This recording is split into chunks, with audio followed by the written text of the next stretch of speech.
కొనసాగుతోన్న CM Revanth Reddy విదేశీ పర్యటన. కాంగ్రెస్ అబద్ధపు హామీలన్న అరుణ, కబ్జాలపై హైడ్రా ఉక్కుపాదం. ఇలాంటి టాప్ 9 తెలంగాణ వార్తలు చూద్దాం.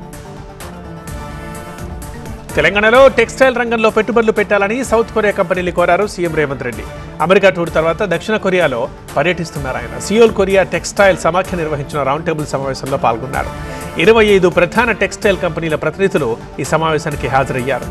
టెక్స్టైల్ పరిశ్రమలో వరంగల్లో ఏర్పడబోయే ఆ పరిశ్రమలో పెట్టుబడులు పెట్టాలని ముఖ్యమంత్రి ఆహ్వానించారు. టెక్స్టైల్ రంగంలో పెట్టుబడులు ఆకర్షించడానికి ఒక టాస్క్ ఫోర్స్ ఏర్పాటు చేస్తామని మంత్రి శ్రీధర్ బాబు చెప్పారు.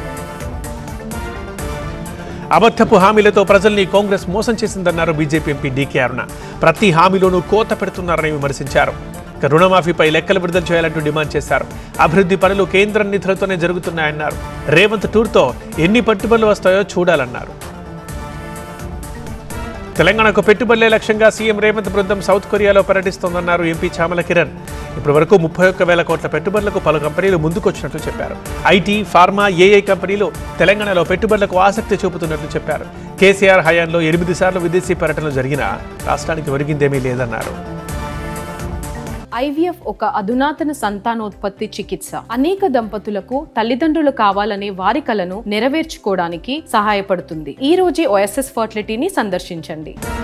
ప్రభుత్వ హాస్టళ్లలో విద్యార్థులకు రక్షణ లేకుండా పోయిందన్నారు మాజీ మంత్రి కేటీఆర్. 8 నెలల కాలంలో పలు కారణాలతో 36 మంది విద్యార్థులు చనిపోయారన్నారు. బాధిత కుటుంబాలకు ప్రభుత్వ ఉద్యోగం ఇచ్చి ఆదుకోవాలని డిమాండ్ చేశారు. సిరిసిల్ల జిల్లా రాచర్ల బొప్పాపూర్లో పాము కాటుతో చనిపోయిన విద్యార్థి కుటుంబాన్ని పరామర్శించి మాట్లాడారు కేటీఆర్. హైదరాబాద్లో కబ్జాలపై ఉక్కుపాదం మోపుతామంటున్నారు హైడ్రా కమిషనర్ రంగనాథ్. చెరువు FTL బఫర్ జోన్లో ఎవరూ స్థానాలు కొనొద్దని సూచించారు. ఇష్టారాజ్యంగా నిర్మాణాలు చేస్తే చర్యలు తప్పవంటూ హెచ్చరించారు. బఫర్ జోన్ FTL పరిధిలో నిర్మాణాలు కట్టాలంటే భయపడే స్థితికి తీసుకొస్తామన్నారు. గాంధీభవన్ చేరుకుంది రాజీవ్ జ్యోతి యాత్ర. VHS సునీతారావు యాత్రకు ఘన స్వాగతం పలికారు. ఈ నెల 8న తమిళనాడు పెరంబదూరు నుంచి యాత్ర ప్రారంభమైంది. నిజామాబాద్, ఆదిలాబాద్, నాగ్పూర్ మీదుగా ఈ నెల 20న ఢిల్లీ చేరుకోనుంది. 20న రాజీవ్ వీర్భూమి దగ్గర జ్యోతిని సోనియా గాంధీ, రాహుల్ గాంధీకి అందజేస్తారు. హైదరాబాద్ కొత్తపేటలో బీజేపీ మహిళా మోర్చా ఆధ్వర్యంలో హర్ ఘర్ తిరంగా ర్యాలీ చేశారు.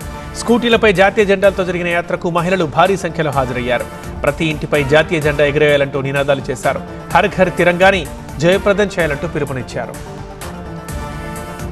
భద్రాద్రి జిల్లా కిన్నెరసాని పర్యాటక కేంద్రాన్ని పరిశీలించారు డిప్యూటీ సీఎం భట్టి, మంత్రులు తుమ్మల, జూపల్లి.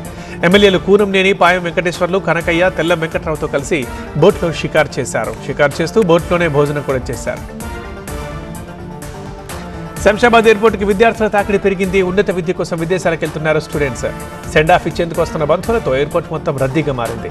ఎయిర్పోర్ట్లో జనాలతో కిక్కిరిసిపోతోంది. సిబ్బంది అదుపు చేయలేక ఇబ్బందులు పడుతున్నారు.